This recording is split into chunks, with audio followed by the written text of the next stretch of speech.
this so you'll have access to it in the future. And it looks like we are recording now. So welcome to the start of what is likely going to be the strangest semester college students may ever have. I appreciate you all being flexible for this first syllabus day. I figure because it's going to be shorter than normal classes, those of y'all who have elected to do it in person, there's no reason for me to bring y'all to campus.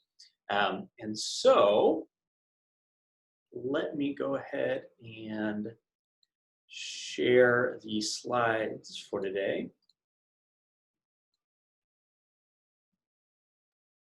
Awesome, awesome, awesome, awesome. All right, so can you all see the normal screen, or are you guys seeing the like the presenter view? The presenter view. Yeah. Yep. How about now? Regular. Just one now. That's regular. Perfect. Perfect. All right. So we don't have that many students in this, I mean, compared to some of the other intro classes. And so if y'all have questions, feel free to go ahead and just chime in. Or if you want to, you can type questions into the chat box. I just sent everybody a message. And so you may have gotten a ping on that. But it is very good to virtually see those of y'all that I am seeing. I'm seeing some familiar faces. I'm seeing some new faces. And it is an absolute pleasure to get to teach y'all about my passion, human factors. So I think this will be a really fun semester. But before we get started, anybody who's taken any of my classes before knows that I like to start every class with a fun fact of the day. And that fun fact of the day usually has nothing to do with what we're actually going to be talking about. But that way, if you learn nothing else, hopefully you can at least take away something to tell your friends about after class. So here is your fun fact of the day. More than 2,500 left-handed people are killed every year from products that are made for right-handed people. Now, this is somewhat relevant to what we're talking about because that's bad human factors. And we'll talk about what human factors actually is next Tuesday, I guess. But just to give you kind of a quick preview, human factors is that intersection between psychology and engineering, right? This is why it's cross-listed. We have about half engineers and half psychologists in this class. And it really is not just a focus on one or the other.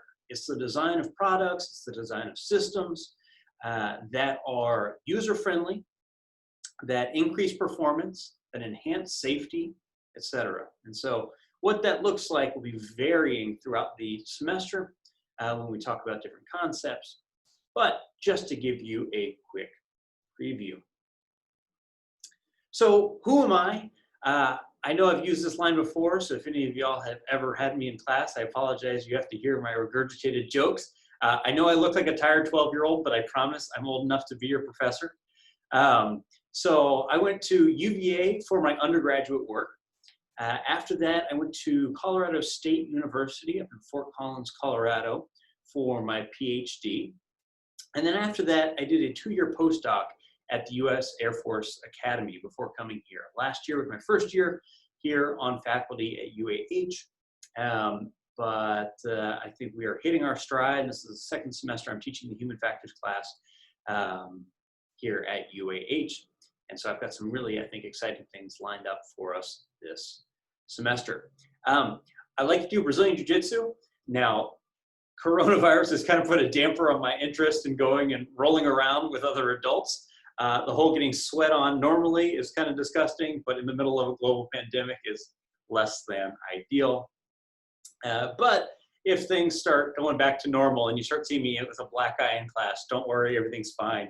I just get my butt handed to me in an organized fashion. I also love doing woodworking. So I just finished building this table down here out of pecan wood.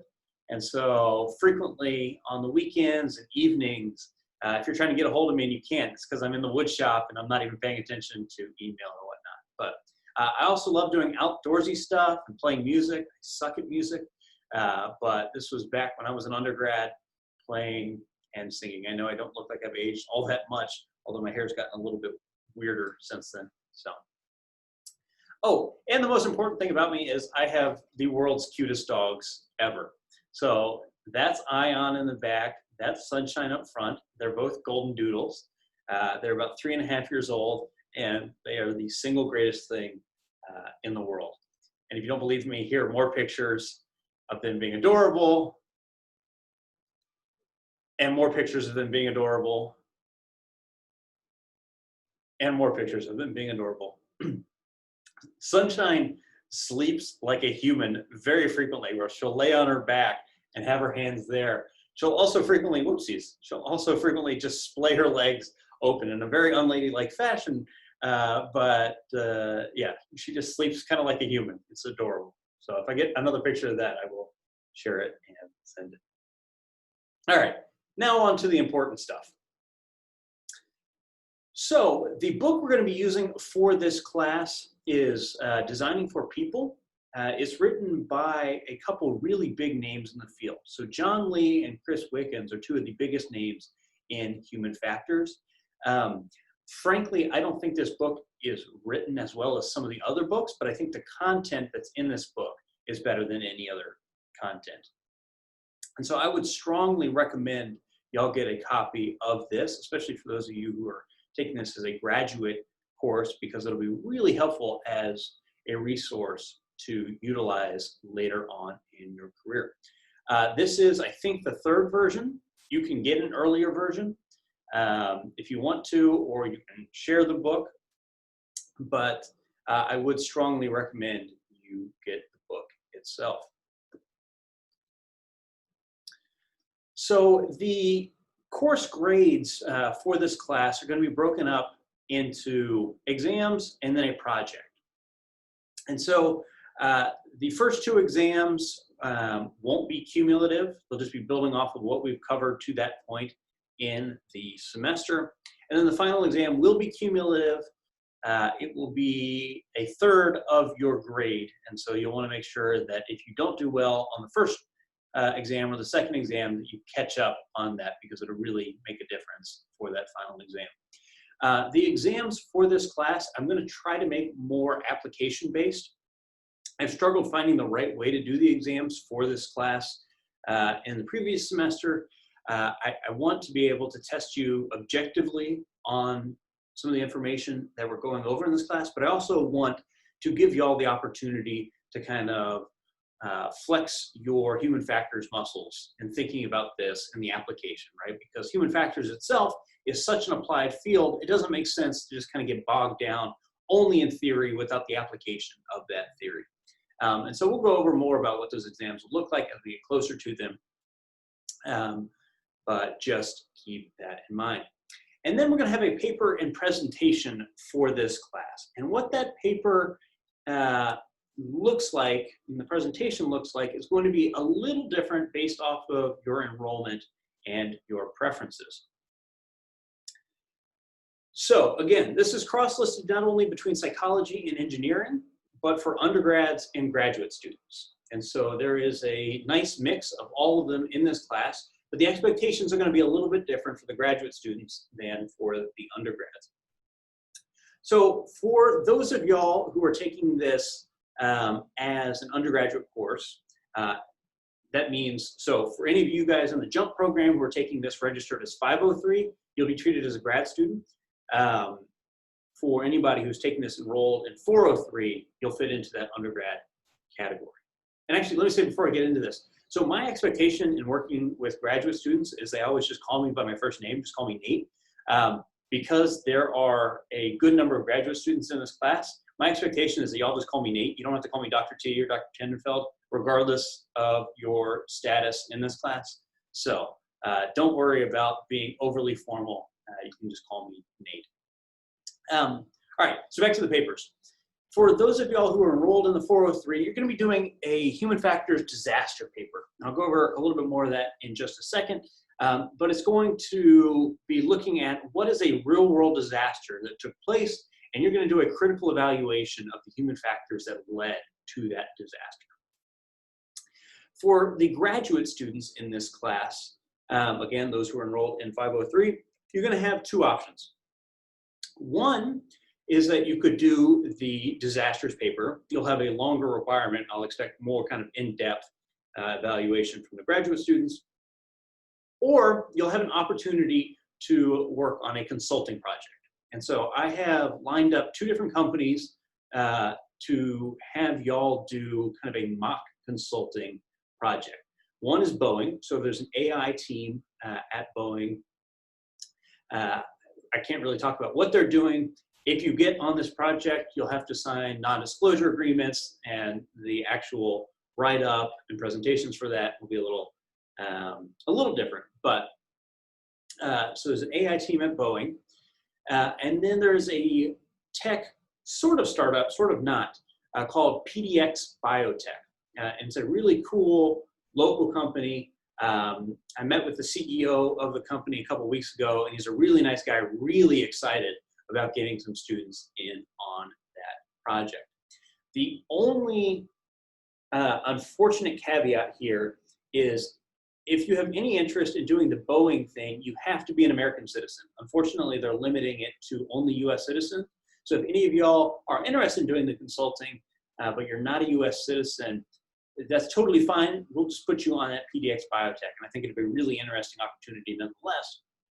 But just because of some of the sensitive stuff that Boeing works with, you won't be able to be involved, unfortunately. So you will have, again, for those in the 503, you will have the option of doing either of these. I'm going to set up some sort of process on Canvas to get an indication as to who wants to consult versus who wants to do the disaster paper. The expectation for the consulting project is that it will be a multidisciplinary team, so it will be psychologists and the engineers. And there will be a substantial kind of real world component. This is not just a class project. I have told them to treat y'all as if they were paying you the hundreds of dollars an hour that consultants get in terms of expectations and whatnot. And so you will actually be meeting with them, you'll get the requirements, you'll do the evaluations, you'll do the product development, iterations, stuff like that. And so it really will be a hands-on project. And so just to keep that in mind, but I really do think that these are very cool opportunities to build your CV, get some real-world experience as well. All right, so again, for that human factors disaster paper and presentation, you're going to research some disaster that took place in the real world, and you're going to critically evaluate it. You're going to want to see what went wrong, why did it go wrong, and what sort of things could we have done to prevent that from happening or fix it so it doesn't happen again. And this can be everything from Chernobyl to the Asiana flight that crashed in San Francisco a few years ago. One of my students last semester did it on the Sumerian aqueduct system. And so it's really as broad as you want. I want you to run it by me first to make sure that it is in fact something we can have you write a paper on. But it should be a really neat opportunity for you to see, okay, what's something that went really wrong? And pretty much everything that goes really wrong in the real world has some human component, has something that you need to be considering the human factors of. And so this would be a really neat opportunity for you to dive in. I don't remember the exact specification for this. I think the undergraduate papers are like 10 pages, not including references, title page, any of that stuff, 10 actual content pages. I think the graduate papers are somewhere near double that length. It should be on your syllabus. If it's not, let me know. But that just gives you an idea kind of the difference of depth there. I'm going to pause real quick. If y'all have any questions, either unmute yourself or type in the chat box. Yeah, I have a couple questions. Yes. One of them is, I'm assuming it needs to be something other than a natural disaster, right? It has to be something that went wrong, like engineering-wise or something. So the natural disaster itself probably isn't sufficient, but you could do kind of the response. And so if you wanted to do, for example, FEMA's response after Katrina, you could do that. But yeah, I mean, there has to be some sort of kind of human relationship to that. Okay, perfect. And on the syllabus, I think I only see under it says paper should be at least 8 pages, not including the references, but there's nothing specifically under the graduate section. Okay. At least on. Yeah, so the 8 pages will be for the undergrads, not including anything else, just the content pages. And then we'll do double that for the graduate students. So that'll be the 16 pages. Okay, perfect. Thank you. Yeah. What other questions do we have? I had one too. Yeah. So what would the consultation process theoretically look like? Yeah, good question. So I really am leaving it up to the customers to dictate that. What would happen is you would have an initial meeting with the customers. So either the CEO of this biotech startup or the principal investigators for Boeing. And you would probably get an initial overview of what the work they're doing is, and then try to get some sort of understanding about either what they see potential areas for evaluations would be, or the onus would kind of be on you to figure out what are the sort of things we can do to help evaluate. You know, if it's something about perhaps a user interface, maybe we need to do something about the evaluations of the actual usability of that user interface.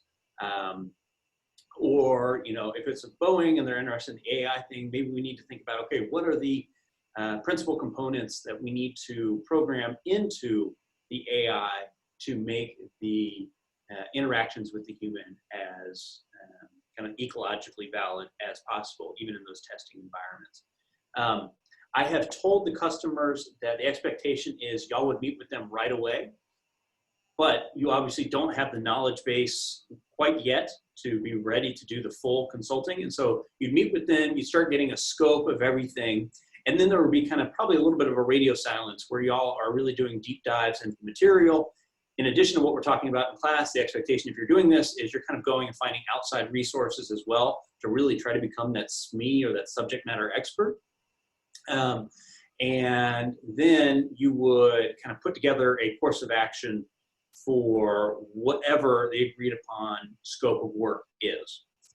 So you would conduct that, and then your final deliverable to that customer will be a long report, and y'all can figure out if it's going to be one big report overall, or if it's going to be a handful of smaller reports. So depending on how big the teams are, it could be a, you know, here are the aspects of the user experience that you need to reevaluate. Here are the aspects of safety that you need to reevaluate, et cetera.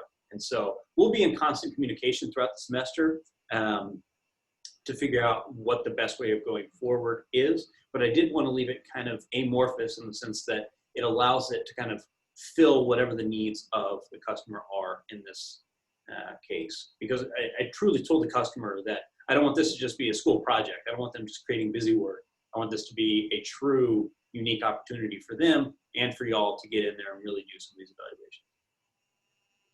Hopefully that answers your question, even though I didn't really answer the question. So will all of those meetings be on Zoom, or will that be up to? I'm sorry, one more time, Anna? Will all of these meetings be through Zoom? Will they be dependent on the customer? So the consulting meetings will all be on Zoom. I've told them that I don't feel comfortable telling y'all you have to go meet with the customers, given everything that's going on. And they were completely okay, and actually they all preferred to do it on Zoom as well. Okay. So the actual classes, so this is a little bit of a source of confusion at this point for the those who registered through College of Engineering. It was either 403 or 503. It only gave you an online option. For some reason, we tried to change it several times to doing the hybrid, and so you could come in person or you could do the remote. But for whatever reason, that only did online. For those of y'all who registered, could only register for online. If you want to come into class, let me know and we will figure it out. But for the rest of y'all, you have the differentiation between either the remote section, which you're doing online, or you'll be blue or silver days. And I'm sure at this point you all have figured it out, but somebody correct me if I'm wrong, but I think if the last number of your A number is 0 to 4, you're a blue day. So you would come into class on Mondays and Tuesdays. For 5 through 9, you would be a silver day.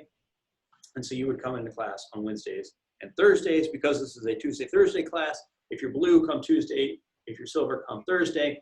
And that way it allows us to kind of have the separation, maintain social distancing for those of you all that still do actually want to come to class. It took me forever to find, because I emailed you a couple times about that, and I found the number, but I actually also found it on my detailed schedule. It was up in the right corner the whole time, and I didn't see it. Well, there you go. Yeah. I promise this is tea going down the wrong pipe, and I don't have COVID. Oh, no. Excuse me. I also have one more question real quick while you're choking. Hope you're okay. Go ahead. So just to be clear, so the graduate students don't do the disaster paper. They pick either the PDX or Boeing to consult with, right? And then there's going to be some, I guess, format for that.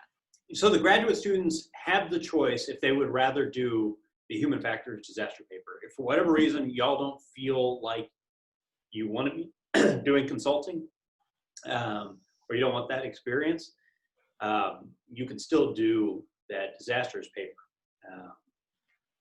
But I think it would be a benefit for y'all to do the actual consulting. And then if you do want to do the consulting, I will put something up there to say, okay, give me your preference. Would you rather do Boeing or PDX?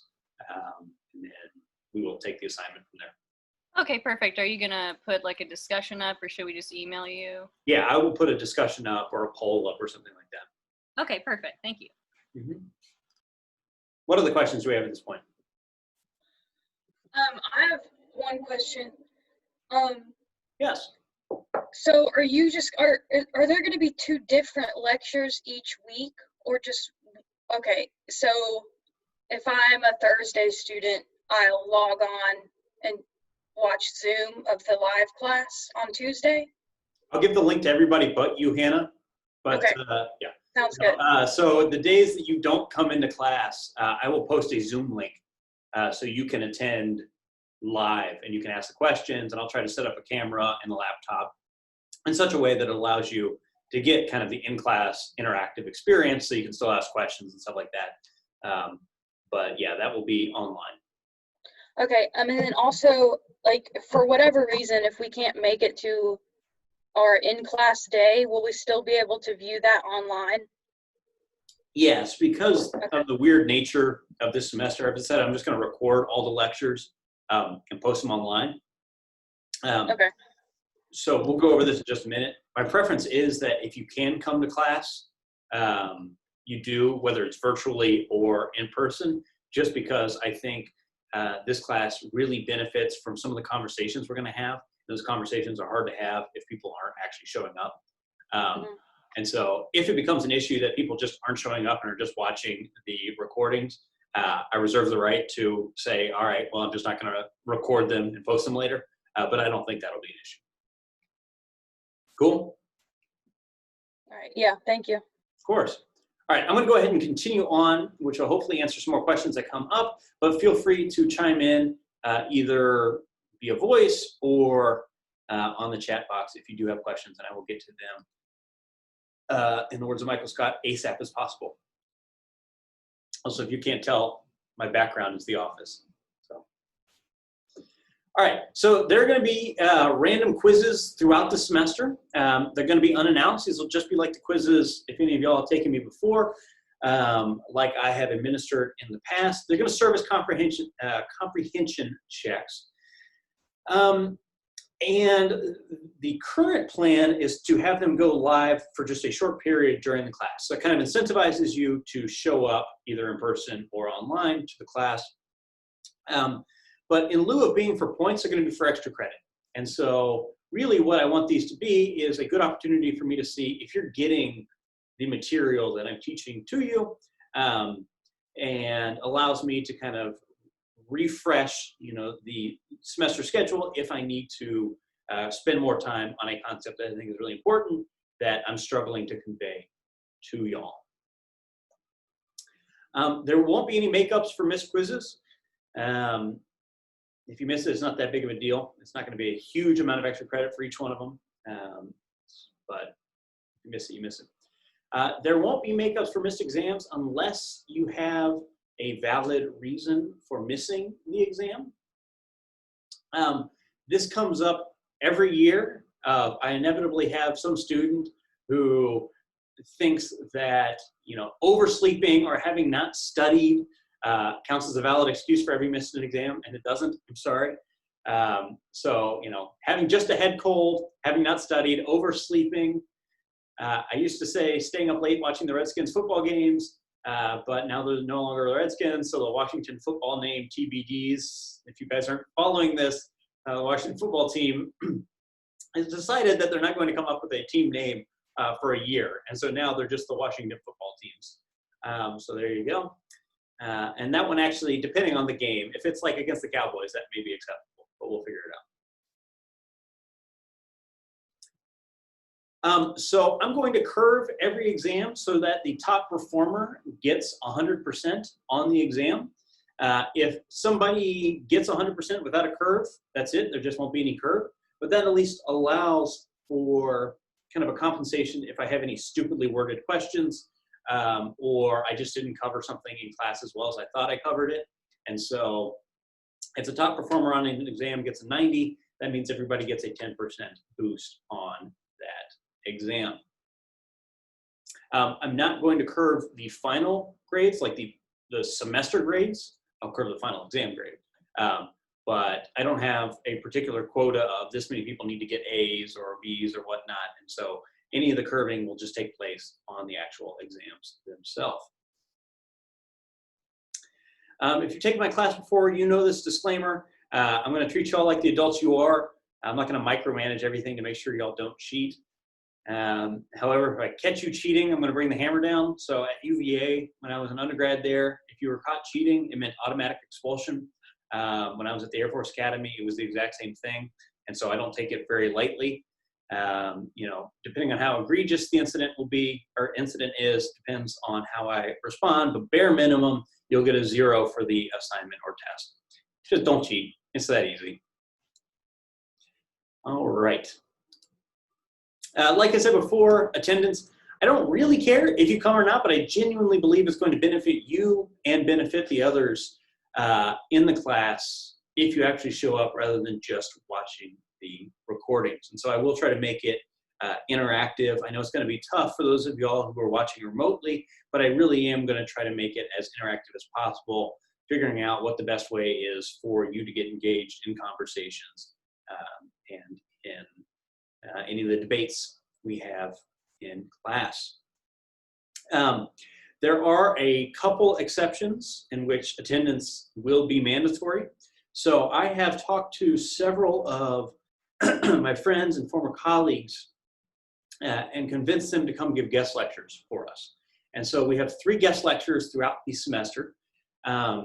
The first one, I think it's the first one, is a senior product manager for OpenTable. So if y'all are familiar with OpenTable, the software where you can actually go on and reserve a table at restaurants, she oversees the Android and Apple app development for that program. Before OpenTable, she was a product designer for Apple, and she worked on the maps. So if you've seen the maps feature where if you look at it, you can see buildings if you go and kind of rotate the phone. She was one of the people who actually worked on orchestrating that kind of topographical layout for that. So she's going to talk about the design and the iteration process. The second guest lecture we have is going to be from a former colleague in grad school who is now working for Facebook on their AI software and AI system, doing UX experience with that AI stuff. Before Facebook, she did UX stuff for both AT&T and Univision. And then the third and final guest lecturer we have is one of my best friends from undergrad, who's also working at Facebook, but he does leadership recruiting. And so he'll be able to talk a little bit about the organizational structures of startups, of these tech companies, but also kind of what to sort of expect when you're going through selection processes, what these companies are looking for with selection processes, et cetera. The only heads up I've been asked to give y'all is for those 2 guest lectures we have with Facebook, don't ask them about things related to the election or sensitive things regarding censorship or stuff like that. They are very cognizant of the fact that leading into the election, they want to be as non-biased as possible, and they'll give you a cop-out answer if you do ask about it. But just keep in mind that we don't want to tread on their feet there. So those guest lectures I will make mandatory, and we're actually going to open them up to people outside of the class because I think they really will be uniquely beneficial. I think they'll be awesome lectures. And then, whoopsies. Finally, for those of y'all who are coming to class, just be respectful in class. If you want to browse social media, I don't really care. You're paying for your education, so you can sit in the back and browse social media, but do so in the back of the class. There is good research to suggest that even if you individually are not browsing the web or browsing social media or things like that that have nothing to do with class, if you are in the line of sight of somebody who is, that actually hurts your performance in the class. And so I just want to be cognizant of everybody else's time, money, and efforts. So, you know, this goes without saying, but I'm going to say it anyways. Just be respectful of the rest of your classmates. All right. So what other questions do we have at this point about the semester, about the class, about any of the specifics, the details? I have one more. How will tests work? Like, are we going to be taking them on Canvas? Will they be on the days that we actually come into class, or? Hannah, I can't hear you. Hear me? Still can't hear you. I'll put it in. All right. I don't know if that's on my end or your end. Can you guys hear me? Yes. I was wondering, so with the way classes are, so we're going to be able to log into live meetings when we are not meeting in class, right? Correct. Yeah, I'm going to do it through Zoom. I think that's just the easiest way. And then I'm going to post all of the recordings on YouTube, not because I make any money when y'all watch it on YouTube, but students have just consistently reiterated that they prefer that because you can just access it easily anywhere rather than going through Panopto or any of that stuff. And then, you know, there are also a lot of great web browser extensions that will block ads. And so y'all can download one of those and so you don't have to worry about ads to rewatch the lectures. But the actual live lectures I will do through Zoom itself. Hannah asks, how will the test work? Will they be on Canvas? Yes, so the exams are going to all be on Canvas. I don't know what the actual format will look like, but as we get closer to the exam, I will let you know. For the exams, we will be doing the Respondus Lockdown browser and Respondus Monitor. If that poses a problem for any of y'all, let me know and we can figure out a good substitute. Will you have the lockdown browser? Do we need to have the lockdown browser on there? Yes. Okay, perfect.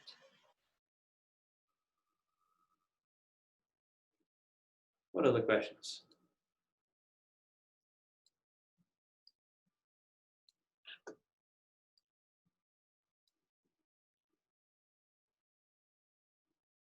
Nothing? All right. I've got a quick question about the tests. Yeah. So, what type of review do you have for the test? Is it pretty extensive, or is it just pay close attention throughout the classes, and it's just going to be, you know, random stuff from classes? Yeah. So I don't put together a review guide for y'all. My guidance for these exams is, if you show up in class and pay attention, you're going to do fine on the exams. because really what I'm trying to test y'all on is comprehension of the material and the application of the material rather than rote regurgitation, if that makes sense. So, you know, when we go over the multiple resource theory, I care that you know what the multiple resource theory is, but more, I care that you can apply what the multiple resource theory is to a specific situation. And so understanding kind of these, you know, broad concepts, the application of these concepts, just think about at the end of every class, you know, what did we learn today and how would I apply that to the real world? If you can apply it to the real world, you're gonna do fine. Good question. I guess I have another one. I don't have my book in front of me. I just got it in today, but are there kind of like objectives, key terms, things like that, like questions at the end of the chapters? I don't remember if there are questions at the end of the chapters, but they do kind of do a good job of highlighting what are these key terms and key concepts. Perfect. Okay.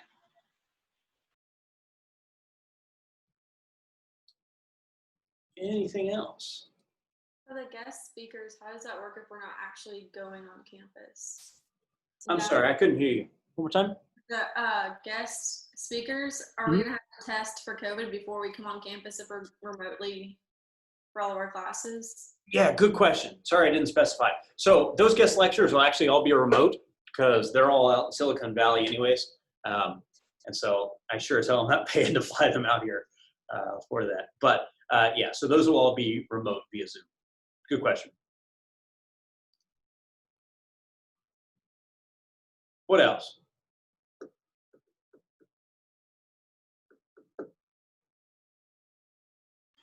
And I'm guessing they're just going to add like supplemental real world applications for what we learn, or should we consider some of their discussion for the test as well? Are you talking about for the guest lectures? Yeah. So they will, where appropriate, they will talk about theory, but it'll largely be a supplement to what we're talking about in class. So. Perfect. Okay.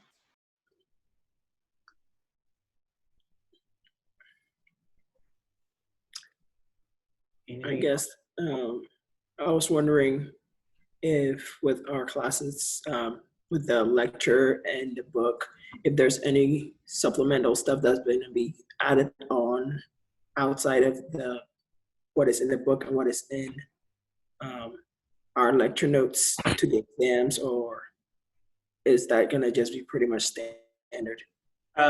That'll pretty much be it, at least for the exams, wherein y'all want supplemental stuff. Like I've got a whole list of great books that are kind of pop press books that I can recommend to you.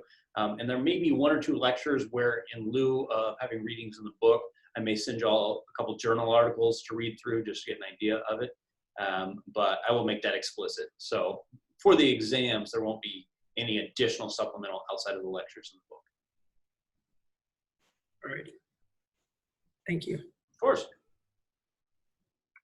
What about for your quizzes? Do you think you'll pull information mainly from the book or from your lectures, or kind of a little bit from everywhere? It'll probably be a little bit from both. Again, the quizzes, it'll likely just be a single question. For those of y'all who have had me before, you know, it is literally usually me at the beginning of class saying, here's a question, write down your answer and hand it in. And so it takes 2 minutes. It really is just to make sure that I taught what I thought I taught, or at least y'all understood what I taught in the way I wanted you to understand it. So I wouldn't worry about studying for the quizzes so much, just because it'll also be extra credit. That brings up something else. Are we going to submit it like via email now, or are you going to do a poll? For the quizzes themselves? Yeah. I will most likely do them on Canvas, and then I'll just open them up at the beginning of period, and you'll have 5-10 minutes to do it. So if y'all have a computer, great. For those of y'all in person, I may just have you write down a piece of paper, or you can go on Canvas, whatever you want. So Okay. figure it out. It'll be pretty relaxed. Those of y'all. I've got a quick question. Go ahead. About the book, is there going to be like assigned readings? Will we know like, what chapters we should be reading this week or stuff like that? Yeah, so that should all be on the syllabus. Somebody who's read the syllabus, can you verify that it is on the syllabus so I don't pull it up?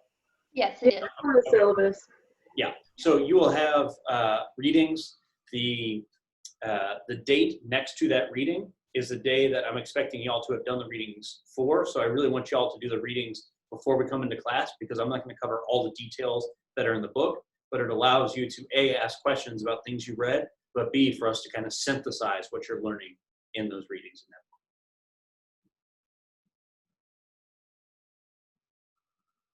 All great questions. I like the higher level classes, as awful as it is to say. Y'all seem to be asking questions that indicate you're thinking through the material rather than how many questions are going to be on the exam. I don't know, I haven't written it yet. Don't worry about it.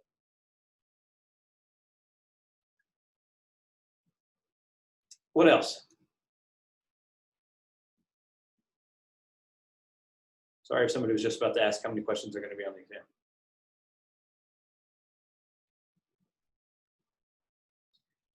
All right, well, I'm not seeing any other questions. I'm going to hang out on here until the last person logs off. So if you do have any questions, feel free to ask them. Otherwise, I will see a contingent of y'all in person on Tuesday. Have a good weekend.